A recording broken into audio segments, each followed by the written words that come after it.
हरे कृष्ण। हरे कृष्ण। तो हम आज भागवतम पहला स्कंद 9वां अध्याय इसके ऊपर चर्चा करेंगे। हरे कृष्णा प्रभु जी, दंडवत प्रणाम। दंडवत प्रणाम। हरे कृष्णा प्रभु जी, दंडवत प्रणाम। हरे कृष्ण। तो 9वां अध्याय है, इसमें भगवान कृष्ण की उपस्थिति में भीष्मदेव का देह त्याग, तो बहुत ही महत्वपूर्ण अध्याय है। इसमें हम लोग चर्चा करेंगे पहला किस प्रकार से भीष्मदेव अपना शरीर को त्यागते हैं। ऑफ कोर्स युद्ध का कुछ स्थिति के बारे में चर्चा करेंगे और फिर युधिष्ठिर महाराज के बारे में। तो पहला चीज क्या है कि जब युधिष्ठिर महाराज, हमने देखा कल कि उनको कोई शांत नहीं कर पा रहे थे। तो अलग अलग तरीके से कहानी है इसमें, महाभारत में थोड़ा कहानी हम चर्चा करेंगे और ये बहुत ही हमारे लिए बहुत महत्वपूर्ण है कि किस स्थिति में इस अध्याय को सूत गोस्वामी बीच में लेके आते हैं।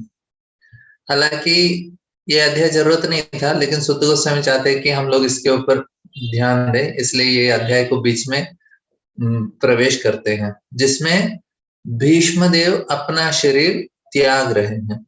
ये क्यों महत्वपूर्ण है? क्योंकि हम सभी लोग एक न एक दिन हमारा शरीर को भी त्यागना पड़ेगा।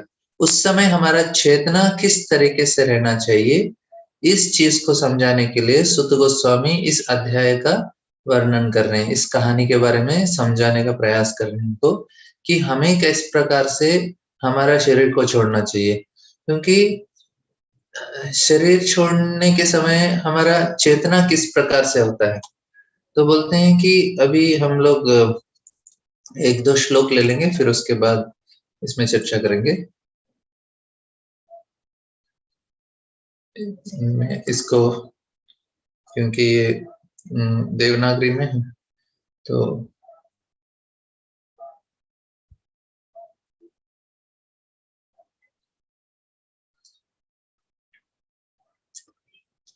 हाँ, तो इधर बताते हैं, इति भीतः प्रजाद्रोहात् सर्व धर्म विवत्सया ततो विनश्यनं प्रागात् यत्र देव व्रतोपता। कोई इसका अनुवाद पढ़ेंगे? जी हरे प्रभु जी, हरे कृष्ण। कृष्णा। हाँ, सूत गोस्वामी जी ने कहा, कुरुक्षेत्र के युद्ध स्थल में इतने सारे लोगों का वध करने के कारण घबराए हुए महाराज युधिष्ठिर उस स्थल पर गए जहां नरसंहार हुआ था। वहां पर भीष्मदेव मरणासन होकर सरसैया पर लेटे थे। हरे कृष्ण प्रभु जी। हरे कृष्ण। तो इधर अभी युधिष्ठिर महाराज पहला और दूसरा श्लोक में भी बताते हैं कि किस प्रकार से वे अपने भाइयों के साथ जाते हैं। तो इधर भीष्मदेव भगवान सूत गोस्वामी को बताना क्या चाहते हैं कि किस प्रकार से हमको शरीर छोड़ना चाहिए, किस प्रकार से किसी ने अपना पूरा जीवन किस प्रकार से उन्हें बताया। क्योंकि हम कैसे जीते हैं वो हमारा अंतिम समय में वो निश्चय करता है। लोग बोलते हैं जब मृत्यु आते है वो एग्जाम है। नहीं, मृत्यु एग्जाम नहीं है, जीवन पूरा एग्जाम है। और मृत्यु का समय हमारा मार्कशीट है, तो आपको कितना मार्क आया वो मृत्यु बताता है। लेकिन जो हर रोज हम जी रहे हैं वो हमारा हर रोज एग्जाम चल रहा है। मृत्यु के समय में उसका मार्क्स निकलेगा कि किस प्रकार से इसने जीवन जिया है। इसलिए बोलते हैं एतावान सांख्योगाभ्याम स्वधर्म परिनिष्ठया जन्म लाभ परपुंसाम अंते नारायण स्मृति। आप पास हो गए या फेल हो गए, फिर से कौन सा शरीर में जाना है, कहाँ जाना है, सब कुछ निश्चय हम लोग अभी भी कर रहे हैं। अभी हम किस प्रकार से जी रहे हैं, किस चीज के ऊपर ज्यादा ध्यान कर रहे हैं, तो हमारा अगला शरीर निश्चय कर रहा है। धीरे धीरे हमारा अंदर का शरीर बदलता है, तो उसके हिसाब से हमारा अगला शरीर निश्चय होता है। अभी जो हमारा बाहर जो हमको शरीर मिला है वो किस आधार में मिला है? क्योंकि वो अंदर का शरीर इस प्रकार से था, जो मन बुद्धि अहंकार किस रूप में है उस प्रकार से हमको बाहरी शरीर मिलता है। जब हमारा मन बुद्धि अहंकार को हम बदलते हैं तो हमारा जो बाहर का शरीर है उसी प्रकार से दिया जाता है। किसी ने अपना जीवन जानवर के रूप में उन्होंने जिया तो उसको उस प्रकार का शरीर मिल जाएगा, देवता के रूप में है तो उसको उस प्रकार का शरीर मिल जाएगा। इसने भक्ति के रूप में अपना जीवन जिया है, मन बुद्धि अहंकार सिर्फ कृष्ण में निवेश है, तो उनको भगवत धाम जाने को मौका मिलता है इस प्रकार से। तो हम लोग अपना अंदर बदलावट हो रहा है हर समय हमारा, लेकिन वो हमको पता चलता है मृत्यु के समय में। उनको लगा कि हाँ ये इस शरीर के लिए लायक नहीं, इनको अलग दूसरा शरीर देना चाहिए। वो ये चीज समझाने के लिए सुत गोस्वामी भीष्म देव का कहानी बता रहे हैं, जिसमें कृष्ण पांडवों को लेके जाते हैं। तो पांडव अभी युधिष्ठिर महाराज जब बोलते हैं कि भीष्मदेव जब नीचे गिरते हैं, अभी हम लोग दूसरा और तीसरा श्लोक ले लेंगे, फिर उसके बाद में और उसके समझाने का प्रयास करूंगा। इसका अनुवाद पढ़ेंगे? जी प्रभु जी, हरे कृष्णा। हाँ पढ़िए मतलब। उस समय उनके सारे भाई सर्वणाभूषणों से सजे हुए उच्च कोटि के घोड़ों द्वारा खींचे जाने वाले सुंदर रथों पर उनके पीछे पीछे चल रहे थे। उनके साथ व्यास देव तथा धौम्य जैसे ऋषि तथा अन्य लोग भी थे। हरे कृष्ण। आप ये भी पढ़ लीजिए मत अगला वाला। हे ब्रह्म ऋषि, भगवान श्री कृष्ण भी अर्जुन के साथ रथ पर सवार होकर पीछे पीछे चले आ रहे थे।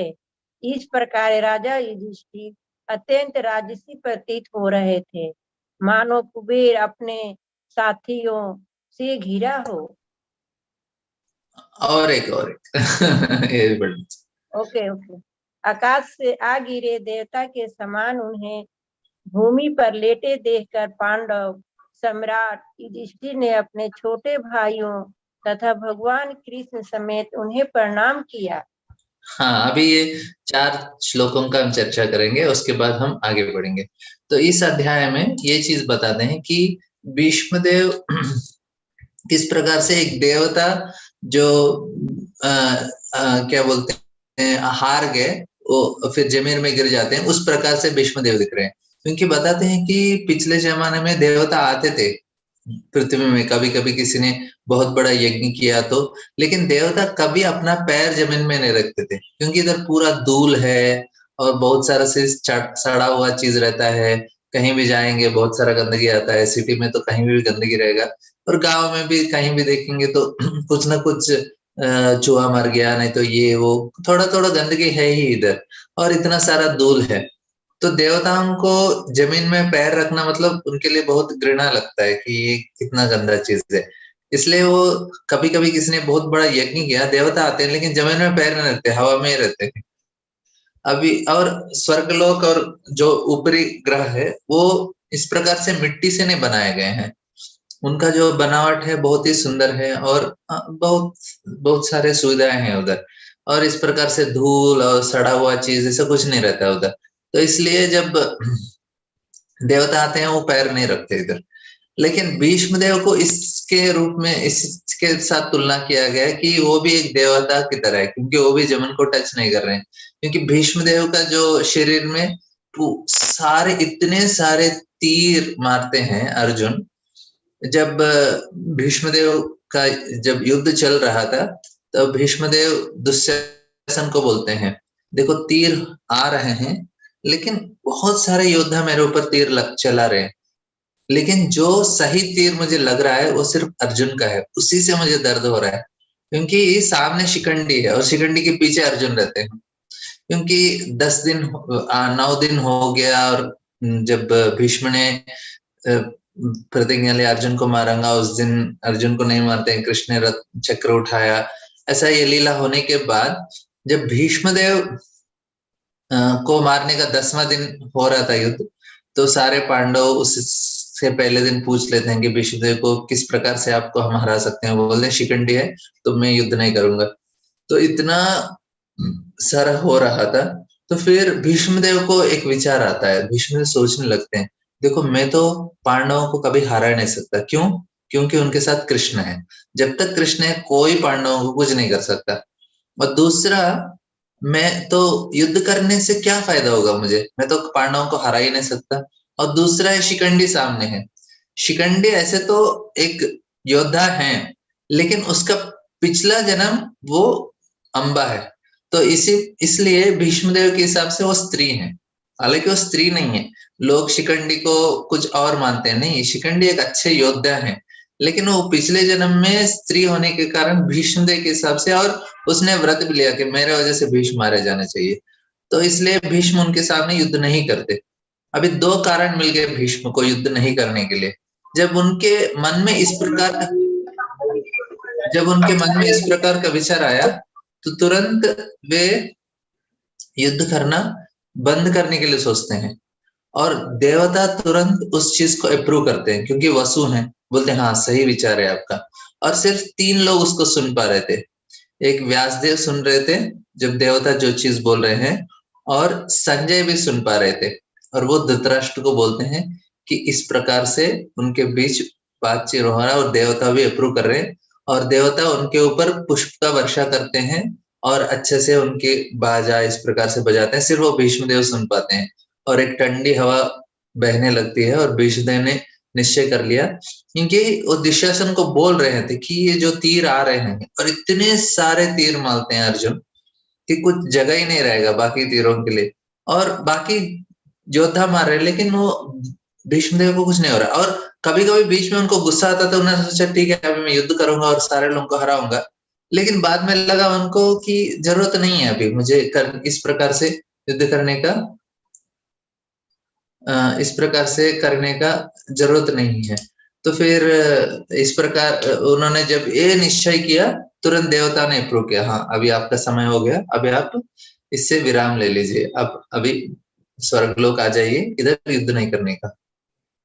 और फिर भीष्मदेव इस प्रकार से तीर आते थे, एक समय में भीष्मदेव इतना मतलब उनके शरीर में कुछ खून बचा ही नहीं है, वो गिर जाते हैं। अभी कुछ फोटो में ड्रॉ करते हैं कि भीष्मदेव को तीर पीछे से भी लगे, एक तीर भी पीछे से नहीं लगे, क्योंकि योद्धा कभी अपना पीठ नहीं दिखाते हैं शत्रुओं को। तो भीष्मदेव गिरते हैं, सारे तीर सामने से लगे हैं, और भीष्मदेव जमीन को टच नहीं करते। उस समय गंगा देवी भी थोड़ा चिंतित हो जाती हैं कि उनके पुत्र हैं, गंगा के पुत्र। तो ठीक है, वो कहानी के पास बाद में आएंगे, लेकिन पहले इस चीज को चर्चा करेंगे युधिष्ठिर महाराज के बारे में। देखिए भागवतम में हम देख रहे हैं कि महाभारत में ये सारे कहानियां पढ़ेंगे हम लोग, लेकिन उसमें एक चीज इतना क्लियर नहीं होगा था कि ये कितने महान भक्त हैं। उसी चीज को जब भागवत में लेके आते हैं, तो भागवत में सूत गोस्वामी, सुखदेव गोस्वामी इस चीज का वर्णन करते हैं कि ये कितने महान भक्त हैं। ये अंतर है भागवत और महाभारत में।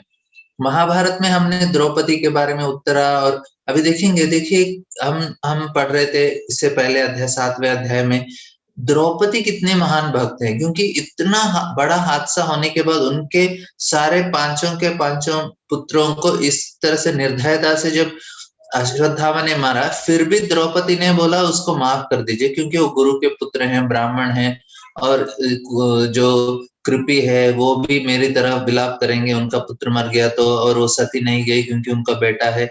इस प्रकार के नाना अलग अलग कारण बताते, और अर्जुन को बोलते हैं अभी उनको मारिए मत।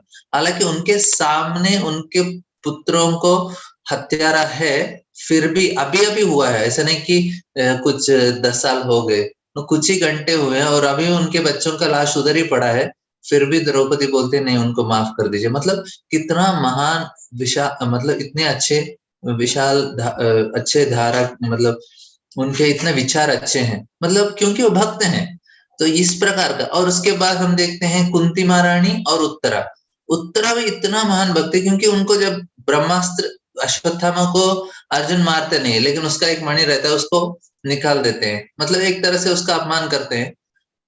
और अश्वत्थामा जाने के बाद अभी भी बोलते हैं कि अश्वत्थामा अभी भी हिमालय में है, कभी कभी किसी को दिख जाते हैं, और उनका खून अभी भी बह रहा है, क्योंकि उधर से एक मणि निकला, अभी भी खून बहता है।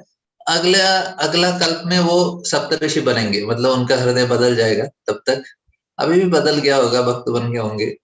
लेकिन उन्होंने क्या किया, जब उनको इस प्रकार से अपमान किया, और भीम भी बोलते हैं देखो इसको छोड़ो मत, ये फिर से गड़बड़ करेगा, फिर भी भीम जिस प्रकार से बोला वो जाके ब्रह्मास्त्र छोड़ते हैं, लेकिन कृष्ण रक्षा करते हैं। अभी उस समय उत्तरा कृष्ण के पास आती है, तो उस समय उनका उनका भक्ति का जो भाव है वो समझ में आता है कि उत्तरा भी कितना महान भक्त है, क्योंकि उनके गर्भ से परीक्षित महाराज का जन्म होता है। मतलब परीक्षित महाराज जैसे महाभागवत जन्म ले रहे हैं, मतलब समझना चाहिए कि उत्तरा कितने महान भक्त हो सकती हैं, क्योंकि ऐसा पुत्र का जन्म दिया और उन्होंने, और वो भी इक्वली क्वालिफाइड है, मतलब उसी स्तर पे है, इतने महान भक्त के स्तर पे है। और उसके बाद देखते हैं कुंती महारानी। ऑफ कोर्स अर्जुन का भी हम समझ सकते हैं, को अर्जुन सभी लोग जानते हैं कि अच्छे भक्त हैं, लेकिन उत्तरा, कुंती, द्रौपदी, और इस अध्याय में हम ऑफ कोर्स आगे के अध्याय में युधिष्ठिर महाराज कितने महान भक्त हैं, और इस अध्याय में हम देख रहे हैं कि भीष्मदेव कितने महान भक्त हैं। तो कुंती महारानी का तो हमने देखा लास्ट अध्याय में पूरा किस प्रकार से प्रार्थना कर रहे हैं। मतलब हमको ये चीज समझना चाहिए कि श्रीमद् भागवतम इस चीज को हम हमारे लिए बार बार दोहरा रहे कि देखिए भक्त कैसे होते हैं, भक्तों के गुण कैसे होते हैं। अभी भीष्मदेव जब इस प्रकार से गिर जाते हैं युद्ध भूमि में, उनका एक खून भी बचा नहीं, पूरा खून निकल गया, क्योंकि पूरा एक ऐसा आर पार हो गया सारे तीर, और तीरों के ऊपर लेटे हैं, उन्होंने जमीन को टच भी नहीं किया, क्योंकि पूरे तीर आर पार हो गए। अभी उनके शरीर में कुछ खून ही नहीं बचा। ऐसा तो कोई भी ऐसा व्यक्ति जिंदा रह ही नहीं सकता, क्योंकि पूरा शरीर में तीर है, खून भी नहीं बचा है, तो कोई जिंदा रह ही नहीं सकता। लेकिन भीष्मदेव अपने तपस्या के बल पर, अपने क्या बोलते हैं विल पावर पर, वे अभी भी अपने शरीर को नहीं छोड़े, क्योंकि वो चाहते हैं कि मैं अपना शरीर भगवान कृष्ण का दर्शन लेते हुए अपना शरीर छोड़ूं। और उधर ही इस प्रकार से लेटे हैं अकेले, और युद्ध भूमि में बहुत सारे लाश उधर पड़े हैं, सड़ रहे हैं, लेकिन भीष्मदेव उस स्थिति में भी अपना मन में भगवान का स्मरण करते हुए, कृष्णा कृष्णा गोविंदा मधुसूदना, इस प्रकार के भगवान का नाम जप करते हुए वे अपना उस प्रतीक्षा कर रहे कि भगवान कृष्ण आएंगे। अभी कृष्ण को भी आने का इच्छा है, क्योंकि भीष्मदेव इतने महान भक्त हैं और उनका इच्छा है। अभी कृष्ण को कुछ तो कारण चाहिए आने के लिए, तो उन्होंने क्या कारण किया, उन्होंने ऐसा प्लान किया कि युधिष्ठिर महाराज कभी कन्विंस नहीं होंगे, उनको कोई शांत कर ही नहीं सकता। व्यासदेव खुद बोल रहे हैं अरे आपका कुछ गलती नहीं है, युधिष्ठिर बोले नहीं नहीं मेरा ही गलती है, मेरा ही गलती है, और बोल रहे और कितना भी क्योंकि कृष्ण एक चीज कभी नहीं करते, कृष्ण कोई कार्य कर रहे हैं तो दो तीन चीज उसमें काम हो जाते हैं। तो कृष्ण का मेन लक्ष्य था कि भीष्म का प्रार्थनाओं को सुनना चाहते हैं, मतलब उनके प्रार्थना के हिसाब से वो जाना चाहते हैं उनके पास। अभी क्योंकि भगवान भक्त वत्सल हैं, तो भक्त किस प्रकार से चाहते हैं तो भगवान तो उनके हिसाब से ही करेंगे। अभी कृष्ण ने सोचा इस प्रकार का लीला करते हैं कि भीष्मदेव का भी गुणगान हो।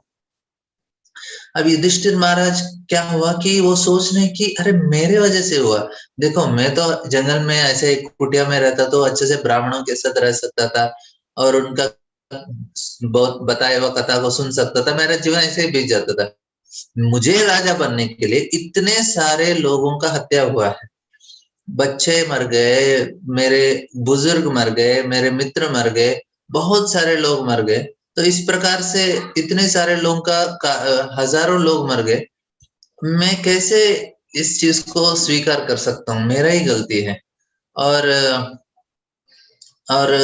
कृष्ण युधिष्ठिर महाराज के हृदय के अंदर परमात्मा के रूप में है, वो बोल रहे हाँ सही से तुम्हारे वजह से हुआ, तुम्हारे वजह से हुआ, क्योंकि वो नहीं चाहते कि युधिष्ठिर महाराज शांत हो जाए। क्यों?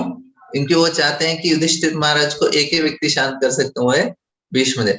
अभी युधिष्ठिर महाराज को सभी लोग शांत कर रहे थे, व्यासदेव बोल रहे थे, युधिष्ठिर मान नहीं रहे थे, धौम्य ऋषि बोल रहे थे, और कृष्ण भी बोल रहे थे, और आखिर द्रौपदी भी बोल रही थी कि आपका गलती नहीं है। जनरली क्या होता है, पत्नी कभी भी बोलती है अपने पति को तुम्हारा ही गलती है, सारा गलती तुम्हारा ही है, लेकिन इवन पत्नी भी बोल रही है कि आपका गलती नहीं है। मतलब युधिष्ठिर महाराज तो एक्सेप्ट करना चाहिए, लेकिन युधिष्ठिर और उनके भाई भी बोल रहे थे और बाकी लोग बोल रहे थे। युधिष्ठिर बोला अरे ये लोग सारे मेरे चेले हैं, मेरा चेला तो मेरा ही गुणगान करेंगे।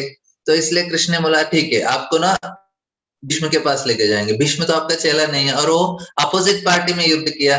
अभी अपोजिट पार्टी में युद्ध किया तो उसका तो मानना पड़ेगा। फिर जाके युधिष्ठिर महाराज जब भीष्म देव जब बोलते हैं उसका मानते हैं, क्योंकि युधिष्ठिर महाराज इतने दुखी थे, हम कल चर्चा कर रहे थे, उनका दुखी देख के सारे लोग रोने लगे। और ऐसा नहीं, एक कैसे हुआ कि कृष्ण और एक लीला भी करते हैं इसके बीच में, मतलब कृष्ण का ये आयोजन रहता है कि जब युधिष्ठिर महाराज, ये महाभारत में बताया जाता है, जब युधिष्ठिर महाराज अपने युद्ध जीतने के बाद अभी हस्तिनापुर में प्रवेश कर रहे थे, तो उन्होंने एक बहुत सुंदर रथ का आयोजन किया है। उसके सामने बोलते हैं कि सफेद बाल वाले जो बैल हैं उसका रथ का आयोजन किया।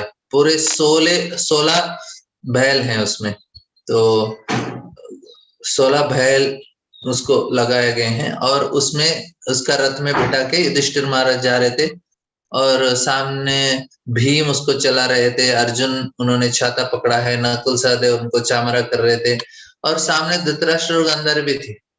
अभी बोलते हैं कि जब इस प्रकार से जा रहे थे, सारे जो स्त्रियां हैं महल के ऊपर आके देख रहे थे, क्योंकि बहुत सारे जो पुरुष है उनका तो हत्या मतलब वो तो मर गए युद्ध में, और स्त्रियां भी सोच रही थी कितने भाग्यवान है द्रौपदी की, कितने अच्छे पति हैं उनको, इस प्रकार से सोच रहे थे।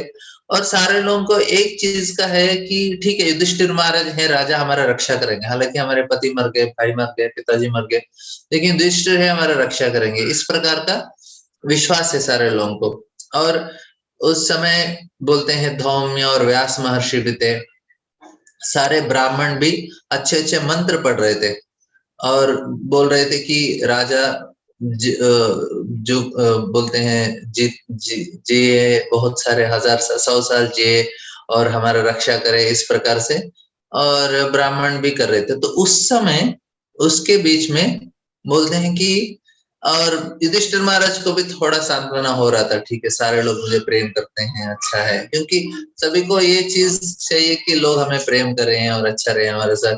तो युधिष्ठिर महाराज को भी लगा हाँ सारे लोग मुझसे प्रेम करते हैं, अच्छे से व्यवहार कर रहे हैं, तो उससे शायद मेरे लिए सब कुछ अच्छा है। तो इस प्रकार से सोचने लगते हैं। लेकिन क्या होता है कि उसके बीच में एक ब्राह्मण आते हैं, सन्यासी, अपना डंडा पकड़ के, अच्छा बड़ा शिका है, लेकिन बोलते हैं वो राक्षस था, ब्राह्मण के रूप में है, और बोलते हैं इसको चारवाक भी बोलते हैं। चारवाक मतलब अच्छे बात बोलने वाले, चारु मतलब बहुत हमको अच्छा लगता है, प्लीजिंग लगता है, इस प्रकार के वाक बोलने वाले। लेकिन ये चारवाक क्या करता है, वो सभी के सामने आ जाता है और बीच में आते हैं युधिष्ठिर महाराज के रथ के सामने और जोर से चिल्लाने लगते हैं, बोलते हैं आप बहुत बड़े दुष्ट व्यक्ति हो, इस प्रकार से युधिष्ठिर को बोलते हैं, क्योंकि आपने इतना बड़ा युद्ध कांड कराया और आप अपने स्वार्थ के लिए इतने लोगों का हत्यारा हैं। आप सारा लोगों का जो मृत्यु का एक ही कारण है, आपको राजा बनना है। और इतने जोर जोर से सबके सामने युधिष्ठिर महाराज का निंदा करते हैं और युधिष्ठिर महाराज बोलते हैं नहीं आप इस तरह से जोर से चिल्लाने का जरूरत नहीं है, मैं जानता हूं मैं उसका कारण हूं, और बोलते हैं उसके वजह से मैं बहुत जल्दी मर जाऊंगा। और कृष्ण पीछे खड़े हैं, वो भी हंसने लगे, क्योंकि वो चाहते हैं कि युधिष्ठिर महाराज थोड़ा दुखी हो जाए, क्योंकि वो उनको भीष्मदेव के पास जाना है और इनको लेके जाना है, कुछ तो कारण चाहिए कृष्ण को भीष्मदेव के पास। लेकिन क्या होता है कि सारे जो ब्राह्मण है उधर, जो रियल ब्राह्मण है, उनको बहुत गुस्सा आता है कि ये कौन सा ब्राह्मण है, कहाँ से आया। तो फिर तुरंत सारे ब्राह्मण ऐसे मंत्र, हुंकार का मंत्र पढ़ते हैं कि उधर का उधर ही जो ब्राह्मण राक्षस था उधर ही अपना शरीर छोड़ देते हैं, वो मर जाते हैं वो। लेकिन बोलते हैं कि ये राक्षस त्रेता युग का है, बोलते हैं कि उसने बहुत सारा तपस्या किया है और और एक अच्छे तीर्थ स्थान में फिर ब्रह्मा आते हैं उनके पास और पूछते हैं क्या चाहिए। राक्षस ने थोड़ी देर तक सोचा, फिर सोचा मैं क्या पूछूं, क्योंकि राक्षस ऐसे होते हैं कि उनको समझ में नहीं आता है कि उनको जरूरत क्या है। और उसने पूछा, ब्रह्मा पूछते हैं क्या चाहिए आपको? राक्षस बोलते हैं ठीक है, आपको चाहिए तो आप ऐसा करो कि मुझे कोई मारना नहीं चाहिए। ब्रह्मा बोले देखो ये आपको सिर्फ ब्राह्मण मार सकते हैं। सो जब सारे ब्राह्मण एक साथ आके आपको मारना चाहेंगे तभी आप मार सकते हैं, तब तक आपको कोई नहीं मार सकता। तो उन्होंने सोचा सारे ब्राह्मण कहाँ आएंगे एक साथ और क्यों मारेंगे, तो वो तो बहुत खुश हो गया, बोले ठीक है। और उसने सोचा सारे ब्राह्मण एक साथ कभी आ ही नहीं सकते, तो मेरा कैलकुलेशन सही हो गया। तो इस प्रकार से वो अच्छे से अपना जो दुष्ट कार्य करने लगा। तो इस समय ये क्या हुआ कि सारे ब्राह्मणों के साथ उसने सामने उन्होंने युधिष्ठिर महाराज का निंदा किया है, क्योंकि वो दुर्योधन का मित्र था। उसने सोचा मेरा मित्र को तो ये लोगों ने मार दिया, तो इसके वजह से उसने इस प्रकार से उसने ये चीज इसने अपराध किया युधिष्ठिर महाराज को। तो युधिष्ठिर महाराज तुरंत ब्राह्मण उनको हुंकार मार के उनको मार देते हैं। अब युधिष्ठिर महाराज को कृष्ण लेके जाते हैं, और ऐसा लेके जाते हैं, इधर हम श्लोक में पढ़ रहे हैं कि उनको इतना अच्छा सुंदरता से उनको रथ में बैठ के अच्छा से डेकोरेट करके जाने के लिए बोलते हैं कि आप एक कुबेर की तरह दिखना चाहिए, क्योंकि भीष्म देव को दिखाना चाहते हैं कि देखो पांडव अभी खुश हैं। तो ये कृष्ण चाहते हैं कि भीष्म देव अपना शरीर छोड़ते समय पांडवों को खुश देखें, तो उनके लिए बहुत अच्छा होगा, इसलिए उनको अच्छा सजा के फिर निकलते हैं। फिर हस्तिनापुर से कहाँ जाते हैं? कुरुक्षेत्र में जाते हैं। कुरुक्षेत्र तक कृष्ण पांडवों को लेके जाते हैं सिर्फ भीष्म को सांत्वना देने के लिए। अभी फिर भीष्मदेव के पास आते हैं। भीष्मदेव बोलते हैं युधिष्ठिर को तुम पागल है क्या, तुम कुछ कर ही नहीं सकता, क्योंकि जो आत्मा है उसका साइज कितना है?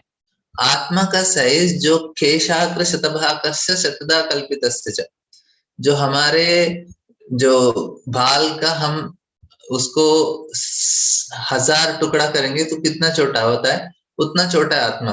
वो कुछ कर ही नहीं सकता। कुछ भी करना है तो आत्मा कुछ नहीं कर सकता। अहंकार विमूढ़ आत्मा कर्ता हमित मन्यते। अहंकार की वजह से हम सोचते हैं हम करते हैं। प्रकृति क्रियमाणानि गुणे कर्माणि सर्वशः, सारा चीज प्रकृति के द्वारा होता है, तो आत्मा कुछ नहीं करता है। तुम पागल हो, तुम नहीं कर सकते। सारा चीज कोई करता है तो एक ही व्यक्ति करता है, बोले तुम्हारे सामने दिख रहे ना, वो कृष्ण ही कर सकते हैं।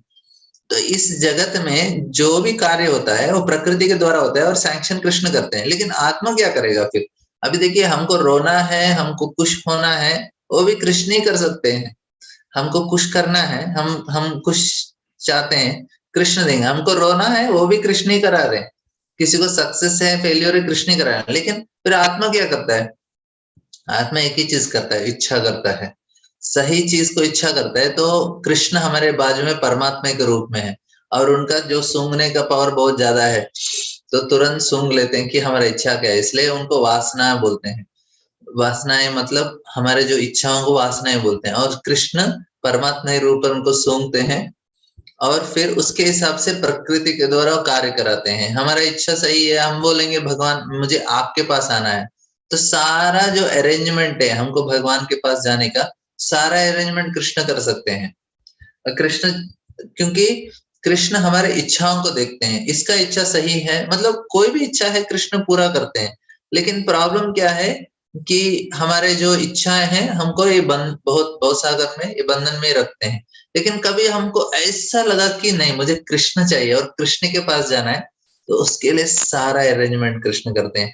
और वो चाहते हैं कि हम उनके पास आए, और वो वेट कर रहे हैं कि कब जीवात्मा इस प्रकार का इच्छा करेगा कि वो मेरे पास आने का। हमारे पास हमारे पास लिस्ट बहुत बड़ा है। मुझे घर चाहिए, बड़ा ये चाहिए, बड़ा वो चाहिए, बड़ा ये सब चाहिए, सब कुछ ये चाहिए, मैं सुखी चाहिए, थोड़ा इधर घूमना चाहिए, और लास्ट में एक चीज रहता है तो कृष्ण बोलते हैं, ढूंढते रहते हैं कब इसका इच्छा है थोड़ा स्ट्रांग हो जाएगा, फिर कृष्ण उसके लिए सारे काम करते हैं। कृष्ण हमको डिस्टर्ब नहीं करते, हमारी इच्छाओं के हिसाब से ही कराते हैं। जब हमारे, क्योंकि कृष्ण हमको इंडिपेंडेंस देते हैं, जबरदस्ती किसी को भगवत धाम नहीं लेके जाते, जिसको इच्छा है उसी को लेके जाते हैं, क्योंकि उधर जबरदस्ती हमको लेके जाएंगे, हमको अच्छा नहीं लगेगा। तो कृष्ण जबरदस्ती नहीं करते, वो बोलते ठीक है, और वो सुविधा देते हैं, किस प्रकार से आपको भोगना है उस प्रकार सुविधा। आपको मेरे पास आना है, ठीक है मेरे पास आ जाओ, इस प्रकार से। तो श्रील प्रभुपाद बोलते हैं कि कृष्ण हमारे लिए बहुत सारा, मतलब वो हमारे लिए आतुर है कि कब ये व्यक्ति मेरे तरफ मुड़ेगा। अभी इधर परमात्मा के रूप में तो ये ऑफकोर्स भीष्मदेव अलग अलग तरीके से समझाएंगे, हम वो देखेंगे कि बहुत सुंदर प्रार्थनाएं हैं भीष्मदेव का भी। पहले उनका, अभी भीष्मदेव इस प्रकार से तीरों के शैया पे लेट गए। अभी उस समय युधिष्ठिर महाराज, पांडव जा रहे हैं और कृष्ण भी जा रहे हैं, तो तुरंत बहुत सारे ऋषि मुनि आ जाते हैं। अभी हम आगे के श्लोकों में देखेंगे, बहुत बड़ा लिस्ट है। तो हमको बोले अरे ये लोग कैसे आ गए उनको कैसे पता है कि इधर इतना बड़ा क्लास होने वाला है, क्योंकि ये जो लोग बड़े हो जाते हैं वो लोग किसी और का क्लास अटेंड नहीं करते, वो सिर्फ अटेंड करते हैं अपना खुद का क्लास अटेंड करते हैं, किसी और का सुनते नहीं कथा। लेकिन इतने बड़े ऋषि मुनि आ गए, किसका कथा सुनने के लिए? भीष्मदेव का कथा सुनने के लिए। और वैसे ऋषि मुनि नहीं है, भीष्मदेव एक योद्धा है, फिर भी उनका कथा क्यों सुन रहे हैं? तो पता है कि महान भक्त है, इसलिए उनका कथा सुनने के लिए आते हैं। फिर सारे ऋषि मुनि आते हैं। अभी बोलेंगे उनको पता कैसे चला? उनका SMS व्हाट्सएप सिस्टम है क्या? सभी लोगों ने अपने ग्रुप में भेज दिया, देखो अभी भागवत क्लास होने वाला है भीष्मदेव का, आ जाइए ये टाइम पे, इधर वेन्यू है सभी लोग अपने अपने कमंडलू लेके आ जाइए उधर बैठ के। थोड़ा मतलब पता कैसे चलता है उनको? तो ये ऋषि मुनि के बीच में इस प्रकार का वार्तालाप होता है, जो हमारे व्हाट्सएप मैसेज से भी बहुत फास्ट होता है। तो ऐसा मैसेज ही नहीं, वो आ भी गए वो लोग, पता चलते हैं, क्योंकि कुरुक्षेत्र से युधिष्ठिर आने तक सारे ऋषि मुनि भी आ जाते हैं, बड़े बड़े ऋषि मुनि। अब उनका बहुत विस्तार से वर्णन भी बताते हैं प्रभुपाद जी। मैं चाहता हूँ कि आप लोग जब ये क्लास होने के बाद अगला दिन में आप इसका तात्पर्यों को भी पूरा पढ़ लीजिए, क्योंकि हम लोग क्लास में सारा चीज को चर्चा नहीं कर सकते, क्योंकि हम संक्षिप्त रूप में जो अध्याय में जो दिया गया है उसी चीज के हम समझने का प्रयास करें, क्योंकि उतना विस्तार से हम लोग डिस्कस नहीं कर सकते क्लास में। हमको एक एक अध्याय, पहले हमने सोचा एक ही दिन में कंप्लीट करें, लेकिन बहुत ही जल्दी होता है, 2-3 दिन में एक अध्याय कंप्लीट करने का प्रयास कर रहे हैं। तो मैं चाहता हूँ कि आप थोड़ा समय निकाल के बाकी का जो अनुवाद तात्पर्य सारे जो श्लोकों का जो हम चर्चा कर रहे हैं वो आप कंप्लीट कर लीजिए। और इधर हम देखते हैं कि किस प्रकार से ये युधिष्ठिर महाराज आते हैं भीष्मदेव को मिलने के लिए। ऑफ कोर्स भीष्मदेव बहुत ही सुंदरता से समझाने का प्रयास करते हैं, और तुरंत युधिष्ठिर महाराज समझ जाते हैं। क्यों समझ जाते हैं? क्योंकि कृष्ण अद्भुत करना, हम कल चर्चा करते हैं, तो कृष्ण अद्भुत कार्य करते हैं। अद्भुत कार्य क्या है इधर? कि वो समझाने पर, व्यासदेव समझाने पर भी युधिष्ठिर महाराज समझ नहीं पा रहे, क्योंकि परमात्मा के रूप में कृष्ण उनको बोल रहे नहीं तुम्हारा ही गलती है, तुम्हारी गलती है। युधिष्ठिर महाराज सोच रहे हाँ मेरा ही गलती है। जब भीष्मदेव के सामने आ गए तुरंत एक्सेप्ट करते हैं। और ऐसे 2-3 कहानी भी है, जब भीष्मदेव धर्म के बारे में, अभी जब भीष्मदेव सिर्फ ऐसा नहीं, राजधर्म, स्त्री धर्म और अलग अलग धर्म को समझाते हैं युधिष्ठिर महाराज को। बहुत बड़ा लंबा क्लास है, महाभारत में देखते हैं बहुत बड़ा शांति पर्व, सर ये जो ये अध्याय है बहुत बड़ा है, और इसमें भीष्मदेव बहुत सारा चीज देते हैं, और बहुत बड़े ऋषि मुनि भी उधर बैठ के सुन रहे हैं सारा चीज। मतलब भीष्मदेव का जो ज्ञान है वो बहुत ही ऊंचा ज्ञान है। और उसमें 2 चीजें, उसमें विष्णु सहस्त्र नाम भी भीष्मदेव बोलते हैं, क्योंकि जो सारे 10 भगवान के अलग अलग अवतार हैं उनका वर्णन और पूरे शास्त्रों में एक ही जगह सबसे अच्छी तरीके से, और बोलते हैं ये ऑथराइज्ड है, मतलब किसी को हम अवतार मानेंगे कि ये भगवान का अवतार है तो विष्णु सहस्त्रनाम में उनका नाम होना चाहिए। विष्णु सहस्त्रनाम में जिसका नाम नहीं हो, भगवान का अवतार नहीं है, वो डोंगी है। बोल रहे मैं भगवान का अवतार हूँ, बोले ठीक है खोलो विष्णु सहस्त्रनाम, आपका नाम है क्या? इधर किधर है आपका नाम? नहीं है तो डोंगी है बस उसको साइड में रख दीजिए, क्योंकि जो भी अवतार भगवान के हैं सारे दिया गया है विष्णु सहस्त्रनाम में, जो भीष्मदेव बोलते हैं इधर। इस प्रकार से हम देखेंगे कि भीष्मदेव का बहुत अच्छा से गुणगान तो है इधर, और युधिष्ठिर महाराज का भी इधर अच्छा से बताते हैं। अभी फिर उसके बाद हम देखा कि भीष्मदेव सारे ऋषि मुनि भी सुनते हैं, और महाराज युधिष्ठिर इस प्रकार से एक कुबेर की तरह आते हैं, क्योंकि कुबेर मतलब सबसे धनी व्यक्ति हैं। तो श्रील प्रभुपाद बोलते हैं कि कृष्ण इस धरती में धरातल पे आते हैं और एक साधारण व्यक्ति की तरह वो व्यवहार करते हैं। अभी युधिष्ठिर महाराज जब आते हैं और भीष्मदेव को सारे पांडव प्रणाम करते हैं, तो कृष्ण भी प्रणाम करते हैं। अभी पांडव को पता है, भीष्म को पता है कि भगवान कृष्ण भगवान है, पूर्ण पुरुषोत्तम भगवान और सारे ब्रह्मांडों के सृष्टिकर्ता, इतने महान। लेकिन जब वो आते हैं, वो भी भीष्मदेव को प्रणाम करते हैं, क्योंकि वो सोचते हैं मैं भी एक भाई हूँ, युधिष्ठिर महाराज का कजिन हूँ, तो मुझे भी करना चाहिए। तो इस प्रकार का व्यवहार भगवान बोलते हैं कि हालांकि मुझे कुछ यदेदाचरित श्रेष्ठ तत्तदेव सयत् प्रमाणम कुरुते लोकस्तदनुवर्तते, मुझे ऐसे एग्जाम्पल सेट करता हूं मैं। अभी कृष्ण जब वृंदावन में रहते तो इस प्रकार से उसमें तो और सिंपल रहते हैं, और उसमें तो कोई भगवान मानते नहीं वृंदावन में, वो तो अलग चीज है। और व्यास भीष्मदेव भी देखेंगे प्रार्थना में वो कहाँ एंड करते हैं अपने प्रार्थना, वो भी बहुत ही महत्वपूर्ण चीज है कि जब कृष्ण का गुणगान करते करते वो अपने प्रार्थना कौन से लीला पे अपने प्रार्थनाओं को एंड करते हैं, वो भी जानना बहुत जरूरी है। और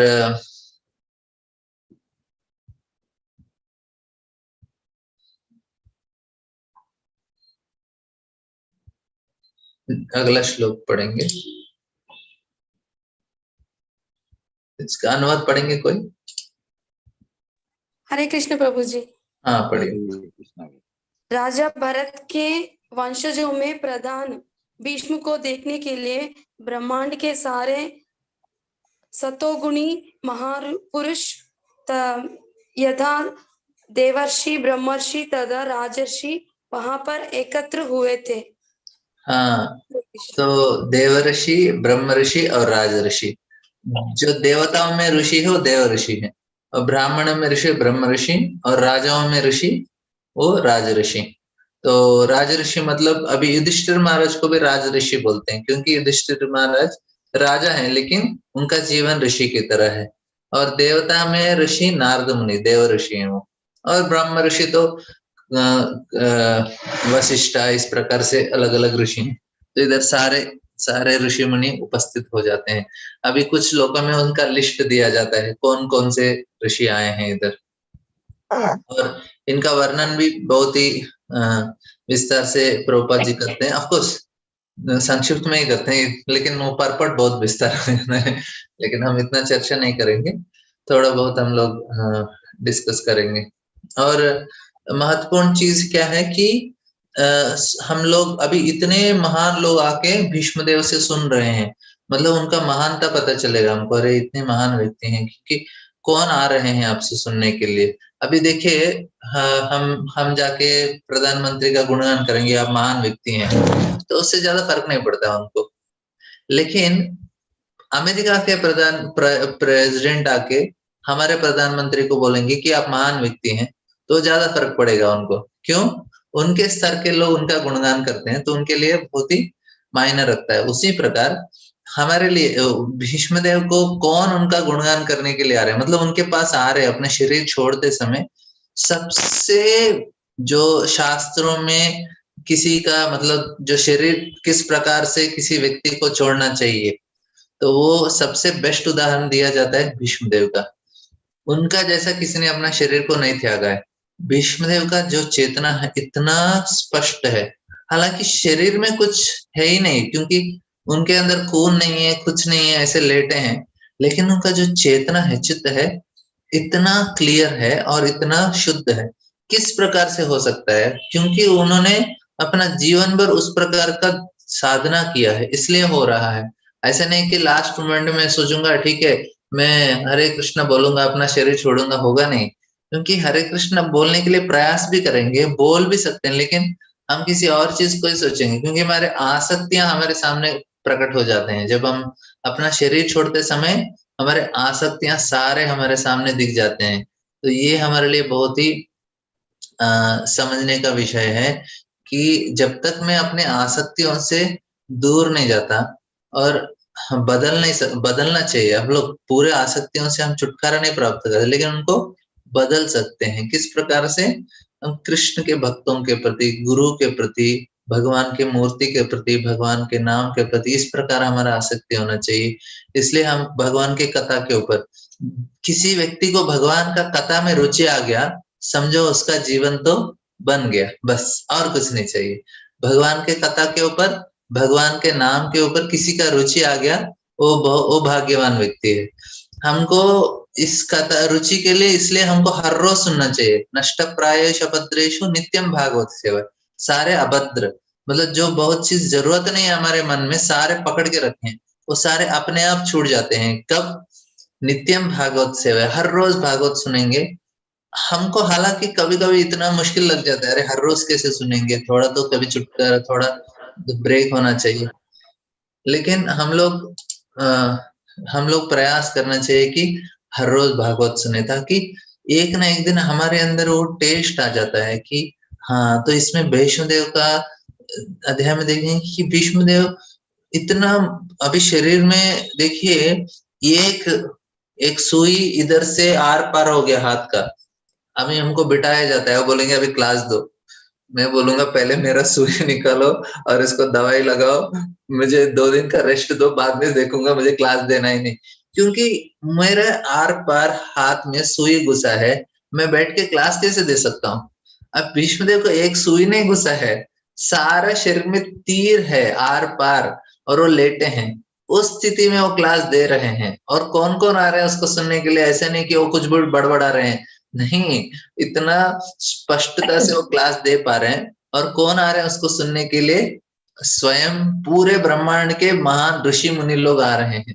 और उधर कौन है? साक्षात भगवान कृष्ण है। मतलब देखिए कितने महान व्यक्ति हो सकते हैं भीष्मदेव। हालांकि कुछ तो उनकी तरफ से भी 1-2 गलतियां हुए हैं, लेकिन जब वो कुछ धर्म के बारे में बात करना चाहते हैं तो द्रौपदी हंसने लगती हैं। तो भीष्मदेव बोलते हैं, मुझे समझ गया क्यों हंस रहे हैं आप, क्योंकि जब आपका अपमान हुआ था तब मैंने कुछ किया नहीं, उस समय मेरा धर्म क्या होगा, ये आप सोच रहे होंगे।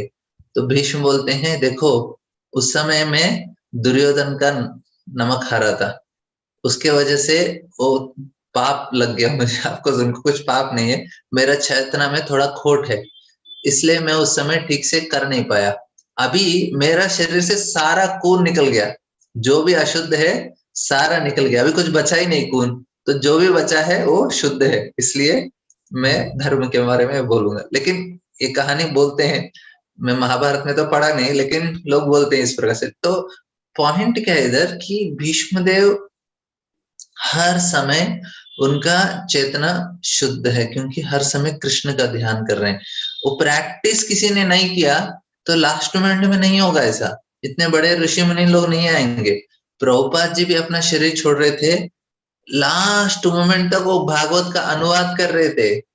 अभी देखेंगे लास्ट फाइनल डेज का आप वीडियो देखेंगे, प्रभुपाद पूरी तरह से लेटे हैं, उनका पूरा शरीर शिथिल हो गया है, कुछ बचा ही नहीं है, क्योंकि उनका कुछ मांस कुछ बचा नहीं, सारे उनके हड्डियां दिख रहे थे। और हड्डियां ऐसे जो जो क्या बोलते हैं, हमारा स्किन हड्डियों को टच कर रहा है, स्किन हड्डियों को टच कर रहा है तो बहुत दर्द होता है। डॉक्टर बोल रहे ये व्यक्ति इतना जोर जोर से चिल्लाना चाहिए, इनको इस प्रकार से दर्द होगा, लेकिन प्रभुपाद ऐसे ही लेटे हैं शांति से। और उनके शिष्य एक डिक्टाफोन पकड़ के, रिकॉर्डर पकड़ के उनके पास ऐसे खड़े हैं, और प्रभुपाद उसमें धीरे से बोल रहे हैं भागवतम। अभी प्रभुपाद सो नहीं पा रहे थे, खा नहीं पा रहे थे, उनका कुछ खा ही नहीं है, लेकिन भागवत बोल रहे थे। तो जब प्रभुपाद अपना शरीर छोड़े तो सारे, उस समय कीर्तन चल रहा था सॉफ्टली, प्रभुपाद भागवत बोलते बोलते अपना अंतिम सांस लेते हैं। तो बोलते हैं भीष्मदेव ने किस प्रकार से अपना शरीर छोड़ा है, प्रभुपाद जी भी उसी प्रकार से। मतलब जो महान आचार्य हैं तो अच्छे उदाहरण से दिखाते हैं कि क्योंकि प्रभुपाद ने पूरा जीवन भागवती बोला है, भागवती सुना है, भागवती बोला है, सब कुछ भागवत किया, तो फिर अंत में उनको उसी का स्मरण होगा। हमको भी इसलिए भागवत सुनते सुनते सुनते सुनते, हालांकि कभी कभी इच्छा नहीं होता है, कभी कभी लगता है, तकलीफ होता है, अरे क्या इतना सुनने का, प्रयास करना चाहिए। उससे क्या होगा, अंत में हमको भी अंते नारायण स्मृति, शायद हमें भी भगवान दया करेंगे और हमारे भी टिकट लग जाए। अभी हमने प्रैक्टिस किया तो बोलेंगे अरे मरते समय मैंने कृष्ण को याद नहीं कर पाया, तो क्योंकि हम तो सुनेंगे, दिन भर सुनेंगे, हर रोज सुनेंगे, भगवान का नाम जप करेंगे, कर नहीं पाया तो बोलते नहीं आप चिंता मत करो, क्योंकि भगवान खुद अपने चेतना में प्रवेश करके आपको याद दिला देंगे। क्योंकि ये मार्ग इतना अच्छा है, भागवत मार्ग, ये कर्म और इस प्रकार से नहीं है। भागवत में इतना अच्छा है कि आप अपने आंखों में पट्टी बांध के भी दौड़ेंगे तो भी आप सक्सेस हो जाएंगे, तो भी फिर भी सफल हो जाएंगे, ऐसा मार्ग है। हमको ऐसा नहीं कि लोग अपने कार्य, किए हुए कार्य को भगवान को अर्पण करते हैं, वो भक्ति नहीं होता है। भक्ति मतलब श्रवणम कीर्तनम, भगवान का नाम जप करो, भगवान का कीर्तन करो, भगवान के लिए आप कुछ करो, उनके लिए प्रसन्न करने के लिए कुछ करो, उससे भक्ति होता है। तो हम लोग ये जो श्रवण करते हैं ये भक्ति है, ये कर्म नहीं है, कर्म योग नहीं है। कर्म योग मतलब अपने कार्य करो और फलों को भगवान को अर्पण करो, भगवान को कुछ नहीं चाहिए ऐसा चीज। भगवान को चाहिए कि हम उनके लिए कुछ करें, डायरेक्टली उनके लिए। और डायरेक्टली उनके लिए क्या कर सकते हैं, डायरेक्टली उनके लिए उनका कथा सुन सकते हैं, डायरेक्टली उनके लिए उनका नाम जप कर सकते हैं, और ये श्रवणम कीर्तन, और उनके बारे में किसी और को बता सकते हैं। अब ये क्लास चल रहा है तो हम 4 लोगों को बताएंगे कि देखिए हम भगवान कृष्ण के बारे में चर्चा करते हैं, आप भी आइए, आप इसको अटेंड कीजिए। तो ये हमारी तरफ से सेवा हो जाता है कृष्ण के लिए। हर रोज नहीं तो हफ्ते में 2-3 बार किसी न किसी को इस चीजों के बारे में बताना चाहिए, ज्यादा से ज्यादा उनको कृष्ण से जोड़ने का प्रयास करना चाहिए, क्योंकि वो कृष्ण को प्रसन्न करता है, इसलिए हमको करना चाहिए। हम लोग कृष्ण का सेवा किस प्रकार से करेंगे, डायरेक्टली उनके लिए करना चाहिए, डायरेक्टली उनके बारे में किसी को बोलना चाहिए। अभी आप जितना सुन रहे हैं, इससे किसी और को बोलने से किसको फायदा होता है, सबसे ज्यादा हमें फायदा होता है, क्योंकि हम उसका जिम्मेदारी लेते हैं। अभी मैं बोलूंगा कि आप लोग हर रोज नियमित रूप से जप कीजिए, अभी मैं आपको बोला आप जप कीजिए, तो जिम्मेदारी मेरे ऊपर भी होता है कि मैंने बोला है तो मुझे भी खुद करना चाहिए। मैं बोलूंगा आप कृष्ण का भक्ति कीजिए, कृष्ण का सेवा कीजिए, आप किसी और को बोलेंगे तो आप जिम्मेदारी ले रहे हैं उस चीज का, क्योंकि आपको खुद करना पड़ेगा, इसलिए हमको दूसरों को बोलना पड़ता है। अभी किसी और को बुलाएंगे, आप क्लास में आइए, तो आपको भी आना पड़ेगा ना क्योंकि वो आएंगे, आपको नहीं देखेंगे, बोलेंगे आप क्यों नहीं आ रहे, मुझे बुला रहे।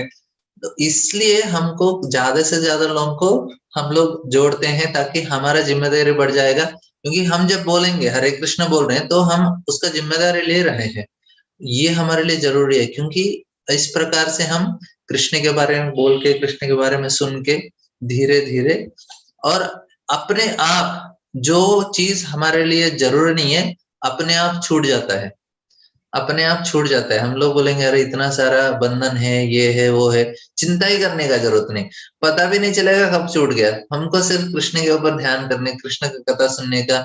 अभी विष्णुदेव का प्रार्थना है, बहुत अच्छे हैं, हम उसके ऊपर अच्छा से विस्तार से चर्चा करने का प्रयास करेंगे जितना हो सके उतना। और कल भी हम, कल परसों तक 2 दिन में हम ट्राई करेंगे कंप्लीट करने का। तो आप आइए और दूसरों को भी बताइए, एक सेवा के रूप में कृष्ण के लिए।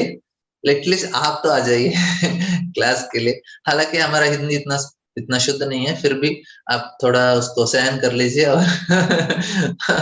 और क्योंकि कृष्ण के बारे में बोल रहे हैं तो तद्वाग विसर्गो जनता का विप्लवो यस्मिन् प्रतिश्लोकमबध्यवत्यपि नामानि अनन्तस्य तोंकितान्व शृण्वन्ति गायन्ति गृह्णन्ति साधवः। क्योंकि कृष्ण के बारे में बोल रहे हैं, हालांकि उसमें त्रुटियां हैं, फिर भी हमारे लिए फायदे है, इसलिए हमको बोलना चाहिए। प्रभुपाद ये श्लोक हर भागवतम के बुक के सामने लिखते थे। देखिए मैं इतना बड़ा पंडित नहीं, लेकिन जो विषय है वो सही है, इसलिए आपको सुनना चाहिए। इसी प्रकार ये हम अपना फायदा के लिए हमको आके साथ में मिलके, साथ में बैठ के पढ़ते हैं तो और अच्छे से समझ में आता है। अकेले पढ़ने से ज्यादा साथ में मिलके चर्चा करते हैं और विस्तार से, तो फिर हमको उसमें अच्छा समझावट होता है। इसलिए हम इसको समझने का प्रयास करेंगे इस तरीके से। तो आज हमने चर्चा किया कि किस प्रकार से, पहला हमने देखा कि किस प्रकार से सूत गोस्वामी ने इस अध्याय को इसके अंदर लगाया 9वें अध्याय में, क्योंकि ये पहला लेसन सिखाना चाहते कोई व्यक्ति अपना शरीर किस प्रकार से छोड़ना चाहिए। शरीर छोड़ना है तो उसके लिए पूरा जीवन भर एग्जाम लिखते रहना चाहिए, क्योंकि वो रिजल्ट आएगा हमारे मृत्यु के समय में। और रिजल्ट क्या है कि अंते नारायण स्मृति, हमने भगवान का स्मरण किया ही नहीं। जब तक हमने प्रैक्टिस नहीं किया जीवन भर होगा नहीं। तो ये लेसन सिखाने के लिए बहुत ही महत्वपूर्ण है किस प्रकार से हम अपना शरीर छोड़ने, हम सभी लोग अपना शरीर छोड़ने वाले, तो किस प्रकार से छोड़ना चाहिए, इस लेसन को सिखाने के लिए सूत गोस्वामी इसमें प्रवेश करते हैं। और इसमें भीष्म देव कितना महान भक्त हैं और कृष्ण का स्मरण कर रहे, तो कृष्ण ने सोचा ठीक है मैं उनको मिलने के लिए जाऊंगा।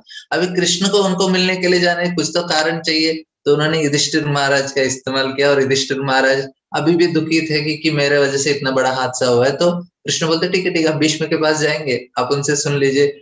और वो भीष्म के पास लेके जाते हैं। और हमने ये कहानी भी सुना कि इस प्रकार से एक राक्षस आते हैं और युधिष्ठिर महाराज का निंदा करते हैं। और युधिष्ठिर महाराज तभी भी दुखी थे और भी दुखी हो जाते हैं। और भगवान अद्भुत करना देखते हैं कि युधिष्ठिर महाराज को लेके जाते हैं। और उसके बाद हमने देखा कि किस प्रकार से युधिष्ठिर भीष्मदेव समझाते हैं। ऑफ कोर्स हम डिटेल में कल के क्लास में और थोड़ा चर्चा करेंगे। ठीक है, बहुत बहुत धन्यवाद आप लोगों का। आज हम लोग 5 मिनट पहले आपको छोड़ रहा हूँ क्योंकि मुझे दूसरा क्लासेस ठीक है, किसी को कुछ प्रश्न है अभी तक का? हरे कृष्ण प्रभु जी। हरे कृष्ण। Any questions? हाँ सर, हाँ प्रभु जी, वो भीष्म जी वो जो तीर की बाणों में वो लेटते, वो बताते हैं तब कृष्ण जी के बारे में, वो विष्णु सहस्त्र नाम है ना प्रभु जी? हाँ, विष्णु सहस्त्र नाम बताते हैं और बहुत सारा चीज बताते हैं। कल हम उनका चर्चा करेंगे और क्या क्या चीज बताएंगे। ओके प्रभु जी, थैंक यू प्रभु जी। और किसी को हरे कुछ कृष्ण प्रश्न? प्रभु जी, थैंक यू प्रभु जी। हरे कृष्ण, धन्यवाद। हरे कृष्णा प्रभु जी, दंडवत प्रणाम। हरे हरे कृष्ण प्रभु जी, दंडवत प्रणाम। धन्यवाद। हरे कृष्णा प्रभु जी। हरे कृष्ण प्रभु जी। कृष्ण प्रभु।